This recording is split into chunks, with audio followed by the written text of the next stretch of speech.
만약에 이거 정책들을 진짜로 한다고 하면 누가 수혜를 보느냐. 요것만 해줘도 되는데 지금 정부에서 이 세 가지에 대한 것들을 지금 더 해주겠다는 거예요.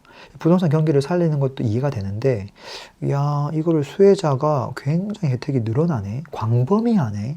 결국은 이게 정책이 잘 되든 잘 안 되든 상관없이 결국은 누가 가장 큰 수혜를 보느냐? 서울의. 안녕하세요, 랭군입니다. 최근 정부가 빠르게 움직이고 있는 것 같습니다. 정부가 몇 가지 정책들을 내놓고 있는데요. 왜 이렇게 빠르게 움직이고 있는지, 과연 그 명분은 도대체 뭔지, 그리고 그 정책의 범위는 어디까지고 그에 따른 여파는 어떻게 될지 이야기하는 시간 조금 가져보면 좋을 것 같습니다. 최근에 이제 결국은 사건은 이거였죠. 태양건설 PF 사건. 이걸로 인해서 워크아웃 가냐 안 가냐 이거 가지고 난리도 아니었죠. 금융감독원부터 시작해서 뭐 부총리, 총리 뭐 다 등장해가지고 압박을 줬죠.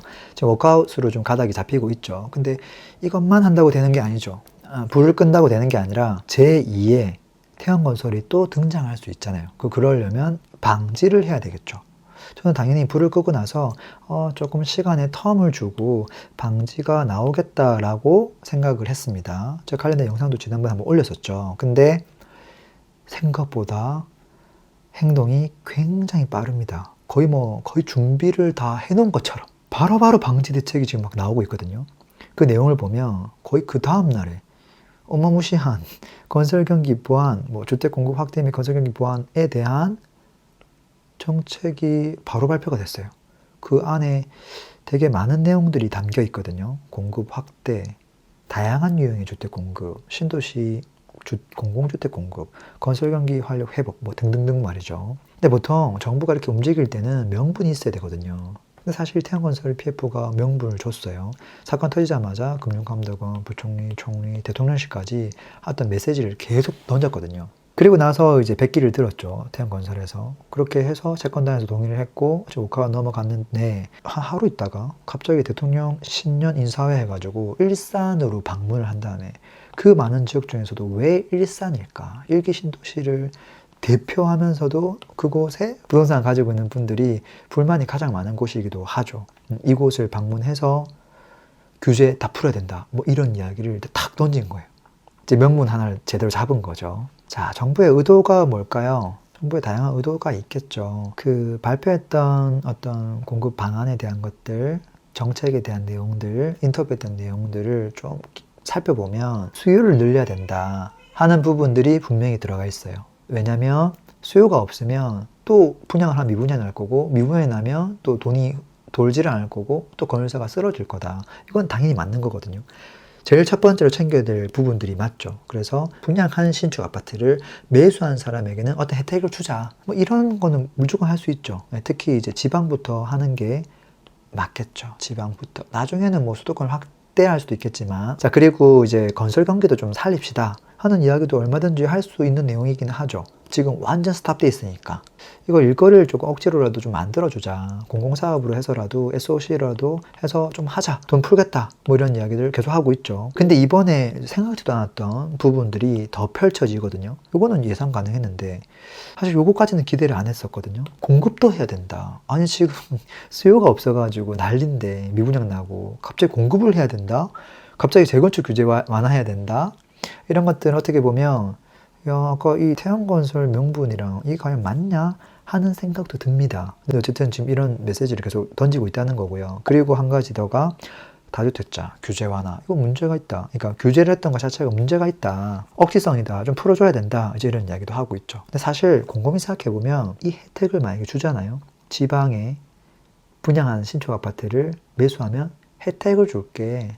근데 혜택만 주지 이걸 누군가 가져가야 될 거 아니에요. 누가 가져갈 거냐. 이 누가가 다 빠져 있잖아요. 결국 그 누군가가 여기 4번에 있는 사람일 거라는 거거든요. 이 사람들이 결국 이걸 가져가줘야 된다. 그러니까 뭔가 이 1번만 해서는 안 되고 다른 당근, 어떤 사람을 위한 당근이 하나 더 필요하다라고 생각을 하는 것 같아요.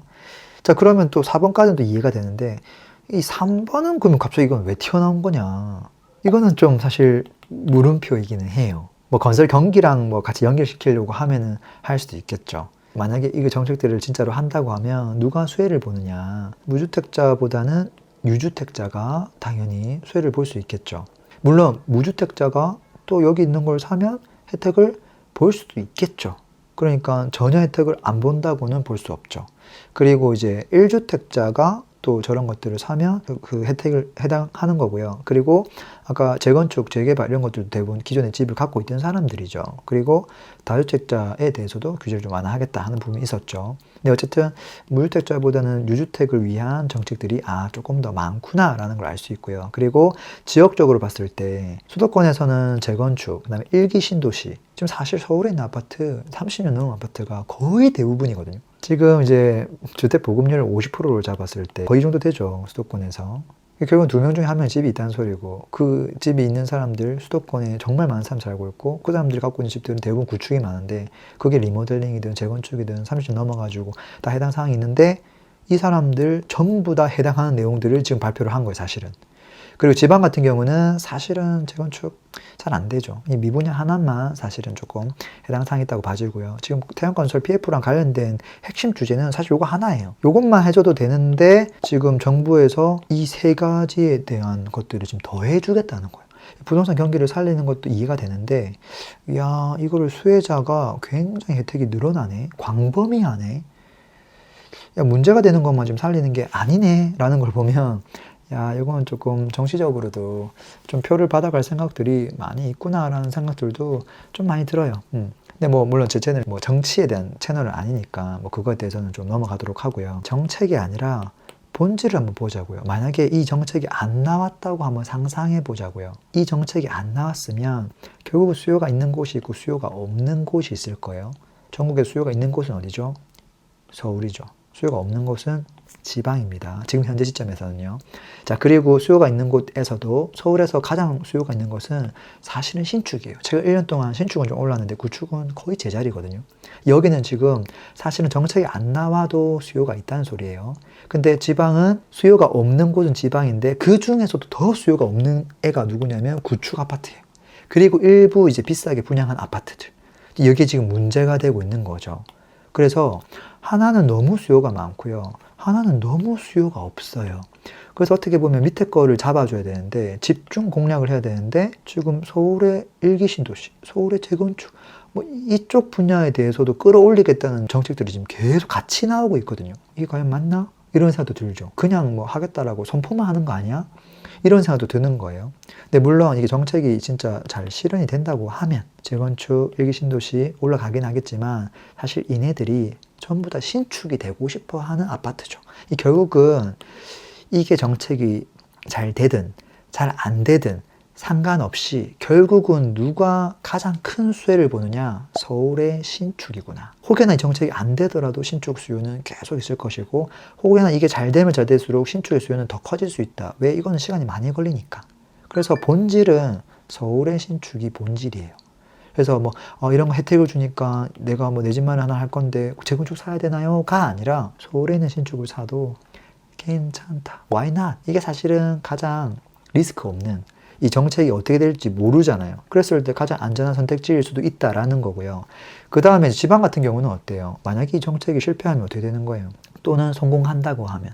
지금 지방에서도 신축은 수요가 있습니다. 지금 제가 1년 동안 조금 오른 곳들이 있거든요. 근데 구축은 지금 참 인기가 없죠. 서울보다 더 인기가 지금 없죠. 잠잠하거든요. 지방에서 내가 뭔가를 산다고 하면 지방에서도 신축을 사는 게 최선이에요. 구축이나 분양을 하는 것보다 말이죠. 근데 궁극적으로 정책이 잘 실현이 되면 그래도 요 미분양 난 거에 대해서는 도움이 조금 되겠죠. 근데 이걸 과연 누가 사줄 거냐? 누가? 이거를 이제 무주택자, 1주택자, 다주택자가 있을 텐데, 기본적으로 이런 물건들은 다주택자가 많이 사죠. 왜? 되게 리스크하고 위험하니까. 근데 이런 물건들을 사려고 했을 때 취득세 중과가 됩니다. 그렇기 때문에 이 사람들은 살 수가 없어요. 해당 사항이 없어요.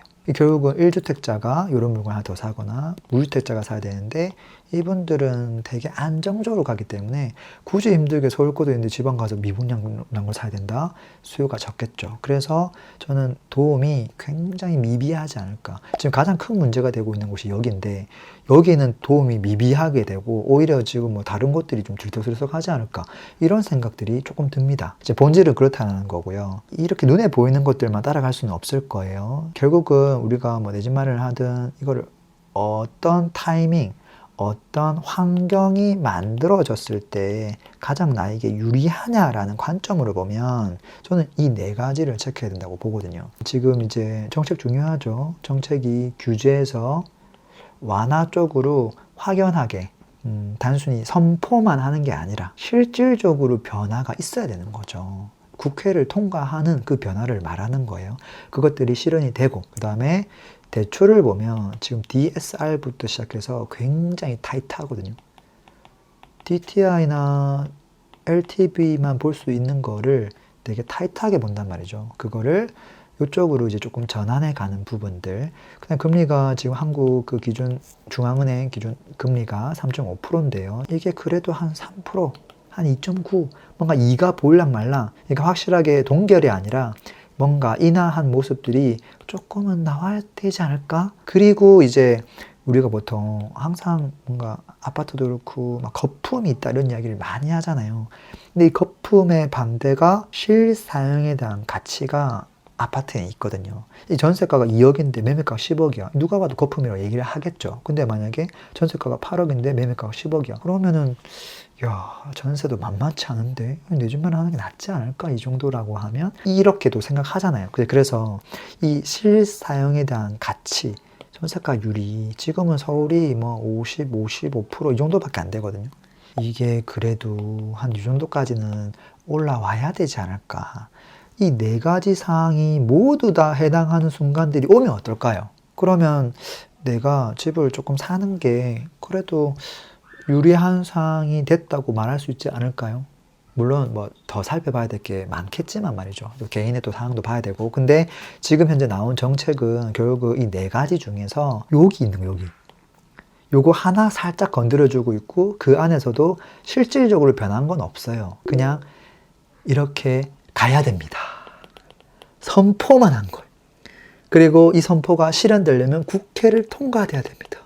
국회를 통과하려면 표가 필요합니다. 뭐 그런 상태잖아, 아직까지. 되게 지금 초창기에 지금 머물러 있는 상태라는 거예요. 이것만 보고 뭘 해야 되겠다가 아니라 좀 차분하게 생각해 보시고 결정해 가시면 어떨까 싶습니다. 그래서 지금 뭐 이런저런 뉴스가 나오고 있는데요.